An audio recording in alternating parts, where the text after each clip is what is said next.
شامل کرتے ہیں پاکستان ارائی نیوز کے بیورو چیف کاموں کی میاں غلام مصطفیٰ ارائی سے پاکستان ارائی نیوز کے چیئرمین پنجاب ڈاکٹر ریاض نذیر اور بیورو چیف پنجاب میاں محمد اسلام آڈا سیالکوٹ نے اپنے ایک مشترکہ بیان میں کہا، پاکستان میں حالیہ دہشت گردی کی لہر افسوسناک ہے۔ ہم اپنی پاک فوج کے شانہ بشانہ کھڑے ہیں اور ہمیں اپنے شہیدوں پر فخر ہے جنہوں نے اپنے ملک کی حفاظت اور حرمت کے لیے جانیں دیں۔ گوادر پورٹ کا حملہ ناکام بنانے پر ہم پاک فوج کو سلام پیش کرتے ہیں۔ ہم اپنے ملک پاکستان میں اندرونی بیرونی مداخلت کو کسی صورت برداشت نہیں کریں گے۔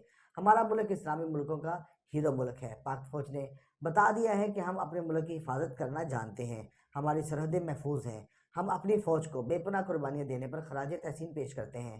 پاک فوج اپنے ملک کی خدمت کے لیے ہمہ وقت تیار رہتی ہے۔ دہشت گردوں سے نمٹنا ہو یا قدرتی آفات سے، سیلاب ہو، طوفان ہو یا زلزلہ، ہماری فوج ہر جگہ مدد کے لیے تیار رہتی ہے کیونکہ یہ دنیا کی بہترین فوج ہے۔